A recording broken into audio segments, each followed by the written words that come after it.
Hello everyone, welcome to your accountancy class. This is your Uma ma'am. We have already started our 10th chapter जिसमें हम general entries के बारे में या किस तरह से जनरल एंट्रीज करने हैं, उसमें क्या क्या होता है, इसके बारे में हम ऑलरेडी पढ़ना शुरू कर चुके हैं। आज हम देखते हैं जर्नल में डिटेल्स के साथ में उसमें देखते हैं कि जर्नल जब बनाते हैं तो उसमें हम क्या क्या चीज़ें इंक्लूड करते हैं। जिसमें कॉलम्स जो बने होते हैं उसमें सबसे पहला कॉलम होता है, उसमें हम अलग अलग कॉलम्स बना के रखते हैं। जिसमें सबसे पहला कॉलम होता है डेट का। This is the first column of the journal. In this, date of transaction is written, year is written at the top. Just below the year, month, date is mentioned before every business transaction. Her transaction में सबसे पहला जो है वो date लिखते हैं, उसके साथ में वो किस साल का है सबसे पहले ऊपर में वही लिखा जाता है, कौन सा ईयर है एंड किस महीने में किस दिन क्या एंट्री हो रही है, कौन सी ट्रांजैक्शंस हो रहे हैं, वो डेट्स हम ऊपर लिख देते हैं। इसके बाद में हम आते हैं, नेक्स्ट कॉलम हमारा होता है पर्टिकुलर्स का, जहाँ पे उस पर्टिकुलर्स में हम डिटेल्स में लिखते हैं कि किस अकाउंट में डेबिट हो रहा है, कौन सा अकाउंट क्रेडिट हो रहा है। एंड उसको क्रेडिट को जब लिखते हैं तो उसके पहले क्रेडिट कार्ड ट्रांजैक्शन लिखने से पहले टू करके लिखा जाता है। एंड डेबिट में पहले ट्रांजैक्शन लिखते हैं एंड लास्ट में डीआर करके डेबिट करके लिखा जाता है। इसके बाद में उसके नीचे में उसमें वहाँ पे हम उसका नरेशन भी देते हैं कि क्या किस वजह से ऐसा हो रहा है या क्या ट्रांजैक्शन है। तो पर्टिकुलर्स में सबसे पहले हम लिख रहे हैं डेबिट या क्रेडिट जो भी होगा, उसको डेबिट को हम शुरू करते हैं एकदम डेट के एकदम बगल से ही, डेट के बाद में जो हम लाइन खींचते हैं उसके बगल से ही हम शुरू करते हैं। लेकिन जब क्रेडिट करते हैं तो उसको हम इस तरह से लिखते हैं कि वो नेक्स्ट वाले लेजर फाइल के अकाउंट के आसपास में रहे। डेबिट लिखने के थोड़े से गैप के बाद में ही हम लिखते हैं क्रेडिट को। ये हम आगे आकर के देख लेंगे कि कैसे लिखा हुआ है, इसका एग्जांपल्स मैं आपको आगे दिखा दूंगी। Under this column, the monetary business transaction is written by following the golden principle rule of journal entries. The upper the upper line stands for debit side and the lower line stands for credit side. DR debit को हम DR लिखते हैं and credit को CR लिखते हैं. Is written at the end of the first line and 2 is written on the starting of the second line. First line में DR लिखा जाता है, second line में हम 2 लिखते हैं. After writing the journal entry, narration as to why such accounts are debited and credited is written. उस account को जिस अकाउंट को हमने डेबिट किया वो क्यों कर रहे हैं एंड जिस अकाउंट को क्रेडिट किया वो क्यों कर रहे हैं, ये नरेशन नीचे में देना होता है। इसके बाद में नेक्स्ट नंबर आता है हमारा लेजर फाइल का। नेक्स्ट कॉलम जो होगा वो हमारा होगा ledger file. All entries of journal are recorded in respective accounts of ledgers. The page number of ledger is in which respective account is recorded is written in the column LF. In journal, it helps in referring to the journal ledgers. This column has very less space. To write ledger files is not necessary for students exercising or solving questions in examinations, but it is imperative to make this column. इस column में क्या किया जाता है कि हर जितने भी transaction हम जर्नल एंट्रीज में करते हैं वो सारे के सारे लेजर्स में बनाए जाते हैं, लेजर्स में ट्रांसफर किए जाते हैं। तो लेजर में इस अकाउंट को किस पेज में दिया गया है उस पेज नंबर को रेफर करने के लिए यहाँ पर हम एक छोटा सा पतला सा कॉलम बनाते हैं जिसमें वो पेज नंबर लिखा जाता है। वैसे स्टूडेंट्स जब आप लोग अपना एग्जाम का काम कर रहे हो उस वक्त वहाँ कोई पेज नंबर नहीं लिखा जाता है, लेकिन वो पतला सा एक स्पेस वहाँ जरूर छोड़ना होता है। ये बात एक याद रखिएगा कि आपको वहां स्पेस जरूर छोड़ना है लेजर फाइल के नाम से। To write ledger file is, उसके बाद में आता है डेबिट अकाउंट एंड उसके बाद में होगा क्रेडिट अकाउंट। तो जो अमाउंट डेबिट हो रहा है उसको डेबिट अकाउंट में लिखेंगे एंड जो अमाउंट क्रेडिट हो रहा है उसको क्रेडिट कॉलम में लिखेंगे। ये दोनों हमारे डेबिट और क्रेडिट कॉलम्स है। इसके बाद में आते हैं नरेशन पे। The brief description of the purpose of entry is termed as narration, the word being is used before every narration.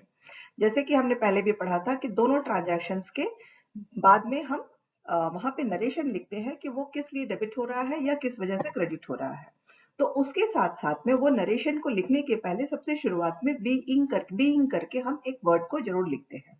इसके बाद में journalizing, the process by following which all the transactions are recorded is called journalizing. जिस journal entries में हम लोग accounts में हमारे जो तरीके हैं उसके अकॉर्डिंगली जो हम जर्नल एंट्रीज बना रहे हैं उसको हम जर्नलाइजिंग कहते हैं। Points to be taken into consideration while making journal entries. Journal entries बनाते वक्त किन बातों का ध्यान देना है ये हम पहले देख लेते हैं। जिसमें सबसे पहला होता है the name of the journal. The name of the concern in whose books of final accounts are kept should be written at the top. सबसे ऊपर में एग्जाम्पल यहाँ जैसे दिया हुआ है journal of Tata iron and steel, तो वहाँ वो टाटा आयरन एंड स्टील का जो अकाउंट बुक है उसी में ये सारे एंट्रीज हमें मिलेंगे करके बताने के लिए सबसे पहले हम जर्नल ऑफ टाटा है ऊपर में उसका नाम लिखना होता है। जिस भी कंपनी का हो सकता है या जिसके नाम का भी, किसी भी नाम का हो सकता है, तो जिस नाम की वो एंट्रीज है सबसे ऊपर में पहले उसको लिखा जाता है। इसके बाद में ये देखिए यहाँ पे मैं आपको दिखा रही हूँ हमारे जो कॉलम्स बने हुए हैं। सबसे पहले डेट का कॉलम है, उसके बाद में पर्टिकुलर्स का कॉलम है। पर्टिकुलर्स का कॉलम में मैंने यहाँ आपको दिखाया है मोहन्स अकाउंट डेबिटेड, जो एकदम डेट के अकाउंट लाइन के साथ साथ शुरू हुआ है, लेकिन नीचे आके टू कैश अकाउंट जो है वो गैप के बाद में शुरू हुआ है क्योंकि वो क्रेडिट हो रहा है। तो ये लिखने का तरीका होता है। लेजर फाइल के लिए इतने बड़े नंबर के स्पेस की जरूरत नहीं है, आप काफी छोटा सा स्पेस डाल सकते हैं। इसके बाद में आपका अकाउंट है डेबिट करने के लिए एंड अमाउंट है क्रेडिट करने के लिए। तो मोहन्स अकाउंट डेबिटेड जो होगा वो डेबिट वाले कॉलम में डालेंगे एंड टू कैश अकाउंट जो क्रेडिट हो रहा है वो क्रेडिट वाले कॉलम में डालेंगे। यूज ऑफ डीआर और CR and to. Account that is debited in journal is written near by the date column. In the same line DR is written in particular column near by to LF. यहाँ पे LF के पास में वो बीच में हम gap छोड़ देते हैं और उसके बाद में हम डीआर करके लिखते हैं। Credited account that is credited in journal is written in the second line with the word to after leaving some space near date column. CR is not written at the end of it. लेकिन यहाँ पे हम जैसे DR लिखे हैं वैसे CR नहीं लिखते हैं। जो थोड़ा सा जगह छोड़ के टू करके लिखते हैं उसी से समझ में आ जाता है कि दिस इज द CR करके। ये अकाउंटेंसी का जनरल एंट्रीज को एंट्री करने का तरीका है। देन अब हम आते हैं पर्सनल अकाउंट्स के बारे में। The word account is not used with the name of a personal account. It can be used if the name is written with apostrophe of example Mohan's account. यहाँ पे सिर्फ मोहन अकाउंट करके नहीं लिखा जाएगा किसी नाम के लिए। कोई भी पर्सनल अकाउंट जब आप लिख रहे हैं तो ऊपर में एक अपॉस्ट्रोफी दे करके एस जब तक आप नहीं लिखते हैं तब तक आप अकाउंट नहीं लिख सकते हैं एंड हर इसके ट्रांजैक्शन के साथ में वो अकाउंट लिखा जाता है। While writing the name of a person or real account or nominal account, the word account should be added after the name of the account. हर जगह में रियल अकाउंट और नॉमिनल अकाउंट के बाद में आपको इमीडिएटली अकाउंट करके भी लिखना होता है। When two or more transactions of same nature occur, a combined entry may be passed.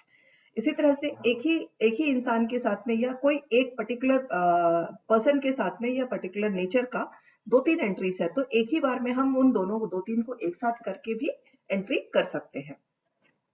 The term purchase account should be used when goods are purchased and the term sales account should be used when goods are sold out.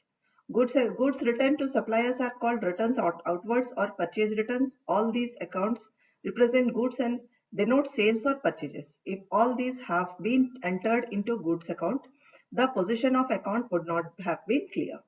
इसीलिए यहाँ पे एक और काम किया जाता है। जब परचेज अकाउंट लिखते हैं तो उस जहाँ गुड्स परचेज हो रही है तो उसको हम गुड्स परचेज अकाउंट में लिखते हैं। इसी तरह से जब सेल्स होता है तो सेल्स अकाउंट लिखते हैं। इसी तरह से कुछ गुड्स हम रिटर्न भी करते हैं एंड हमारे गुड्स भी कुछ जो ऑर्गेनाइजेशन के गुड्स हैं वो भी रिटर्न होते हैं। तो परचेज रिटर्न्स जो होते हैं उसको परचेज रिटर्न्स या रिटर्न आउटवर्ड्स करके लिखा जाता है। उसी तरह से जो सेल्स रिटर्न होते हैं वो सेल्स रिटर्न या उसके बाद में सेल्स परचेज इन्वर्ट करके भी आते हैं। इस तरह से चार अकाउंट यहाँ पे बनते हैं। दो हमारे एक purchase account, purchase return account, sales account and sales return account. तो अगर इस तरह से नहीं बनाएंगे, सभी को एक साथ करके बना देंगे तो एग्जैक्ट पोजीशन ऑफ द हमारा जो बिजनेस का जो एग्जैक्ट पोजीशन है गुड्स का वो पता नहीं चलेगा। इसीलिए चार अकाउंट अलग अलग बनाए जाते हैं और इन सबको उसी तरह से लिखा जाता है। Goods purchased, purchase returns, goods sold, sales returns. इस तरह से चार अकाउंट में उसको डिवाइड करके ही लिखा जाता है। ये बहुत जरूरी है। इसके बाद में हम आते हैं जब इसके बाद हम आते हैं when assets are purchased for party और credit, the asset account should be debited, the purchase account should not be debited because it is not meant for resale. Assets जब खरीदते हैं तो एसेट्स अकाउंट को तो हम डेबिट करते हैं लेकिन परचेज अकाउंट के नाम पे उसको नहीं करते क्योंकि उसको हम वापस से सेल नहीं करने वाले हैं। इसी तरह से व्हेन एसेट्स और ओल्ड प्रॉपर्टी, ओल्ड जो पुराने एसेट्स को बेच दिया जाता है तब सेल्स अकाउंट को नहीं अफेक्ट करता है, वो एसेट अकाउंट को ही अफेक्ट करते हैं। वहां पे हम एसेट अकाउंट को क्रेडिट कर देते हैं। इसके बाद में whenever any amount is paid for repairing any asset, the asset account is not affected the affected account will be repairs account and cash account. इसके बाद में किसी भी हम एसेट्स हमारे पास में जो है या ऑर्गेनाइजेशन में जो एसेट्स है उसको जब रिपेयर करवाते हैं तो कभी भी उसमें एसेट्स के ऊपर कोई असर नहीं पड़ता है, तो इसीलिए वहां हम एसेट्स अकाउंट नहीं लिखते हैं, वहां हम रिपेयर्स अकाउंट और कैश अकाउंट लिखते हैं, क्योंकि हम रिपेयर्स करने के लिए कैश पेमेंट कर रहे हैं तो या क्रेडिट भी होगा वट एवर इट इज, तो आपको यहाँ पे रिपेयर अकाउंट लिखना होगा ना कि एसेट्स अकाउंट। इसी तरह से एसेट्स को जब सेल कर रहे हैं तब एसेट्स को अपने एसेट्स जब सेल किए जाते हैं तो उसको क्रेडिट में डाला जाता है और उसको जब परचेज करते हैं तो एसेट अकाउंट को डेबिट में डाला जाता है, क्योंकि यहाँ पे वो गुड्स अकाउंट नहीं होता है क्योंकि उसको हम फिर वापस से रीसेल नहीं कर रहे हैं। नेक्स्ट हमारा पॉइंट है the payment of any personal expenses of the proprietor such as an insurance premium, a medical claim, income tax, club bills, amount to drawings. The entry should be made in the drawings account. इसके बाद में एक हमारा बहुत important point होता है कि जो प्रोप्राइटर है, बिजनेस का जो ओनर है, वो अपने पर्सनल एक्सपेंसेस भी यहीं से निकालता है। जैसे उसका अपना पर्सनल इंश्योरेंस पेमेंट होगा, उसका अपना पर्सनल मेडिकल क्लेम हो सकता है, उसके अपने इनकम टैक्स हो सकते हैं, उसके अपने क्लब बिल्स हो सकते हैं, इस तरह के जितने भी अमाउंट्स होते हैं इन सबको ड्राइंग्स अकाउंट में ही डाला जाता है। जो ओनर है उसके जितने भी पर्सनल अमाउंट्स है वो सारे के सारे ड्राइंग्स अकाउंट में डाले जाते हैं, ना कि इंश्योरेंस। जैसे हम कंपनी का इंश्योरेंस जब पे कर रहे होते हैं तो हम इंश्योरेंस प्रीमियम अकाउंट करके लिखते हैं, लेकिन या मेडिकल बिल्स के भी है, तो इनकम टैक्स जब कर रहे हैं तो कंपनी का अकाउंट जो होता है तो वहां हम इनकम टैक्स लिखते हैं, लेकिन जब इसका कंपनी के ओनर का जो पर्सनल अकाउंट में उसके पर्सनल इनकम टैक्स पे किए जाते हैं तब उसे हम ड्राइंग्स अकाउंट में लिखते हैं। For expenses incurred on purchasing and installation of assets, it is debited to assets account, not expenses account, because such expenses are not capitalized. And इसके बाद में परचेज और इंस्टॉलेशन के टाइम में एसेट्स को जब कर रहे हैं तो उसमें भी काफी सारे खर्चे आते हैं। एक आप एसेट खरीदते हो उसके बाद में उसका इंस्टॉलेशन में भी काफी खर्चा आता है, तो इन सबको एक्सपेंस अकाउंट में नहीं डाला जाता है क्योंकि ये एक्सपेंस कैपिटलाइज नहीं हो रहा है, बट एसेट हमारा कैपिटलाइज है, इसीलिए इसको हम एसेट अकाउंट को ही डेबिट करते हैं। गर्ल्स, इस वीडियो में आपको थोड़ा ध्यान से देखना होगा क्योंकि काफी सारे पॉइंट्स हैं जिसको हम किस अकाउंट में डालते हैं और कैसे डालते हैं ये हम यहाँ पे बता रहे हैं। तो नेक्स्ट हमारा जो है वो नरेशन है। Brief particulars of transaction should be written under every entry of the journal in such a way that complete information regarding entries can be obtained. Her transaction के बाद में आपको नरेशन जो देना होता है वो इस तरह से देना है कि उस ट्रांजैक्शन के बारे में पूरी इंफॉर्मेशन उस छोटे से लाइन से ही आपको मिल सके। जैसे अगर हम एक छोटा सा एग्जांपल देखते हैं, जैसे अगर बिजनेस स्टार्ट हो रहा है, मोहन स्टार्टेड बिजनेस, तो मोहन अकाउंट और कैश अकाउंट जो हम लिख रहे हैं तो स्टार्टेड बिजनेस विद कैश करके हम वहां पे नीचे लिखेंगे, तो इससे बहुत क्लैरिटी मिल जाती है। उसके बाद में नेक्स्ट हमारा आता है लाइन ऑफ डिमिक्रेशन। यहाँ पे after giving narration a line should be drawn in the column of particulars to separate entry from the other. Particular यहाँ पे क्या किया जाता है कि आप नरेशन लिखने के साथ साथ ही दूसरी एंट्री नहीं डालते हैं, उसके नीचे नरेशन लिखने के बाद एक लाइन ड्रॉ करते हैं, उसके बाद में ही आपको नेक्स्ट एंट्री लिखनी है। अदरवाइज क्या होगा कि सारे एंट्रीज एक साथ नरेशन और एंट्रीज अगर क्लब हो जाएंगे तो पता नहीं चलेगा कि किस एंट्री का नरेशन कौन सा है, तो इसलिए इस बात का भी ध्यान रखना पड़ता है कि नरेशन लिखने के बाद में नीचे एक लाइन खींचना जरूरी है। तो right amount of debit or credit should be written respectively just in front of them in the column amount debit or credit।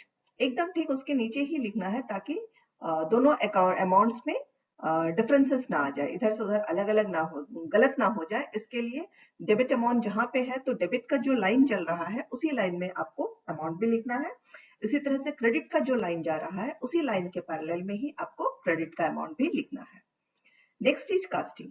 After entering all transactions in journal, it is important to add their amounts, and after adding carried forward, CF should be written in front of the added amounts in the column of particulars in the beginning of the next page. After writing the totals of previous page in the column of accounts, brought forward of BF is written in the column of particular in front of them.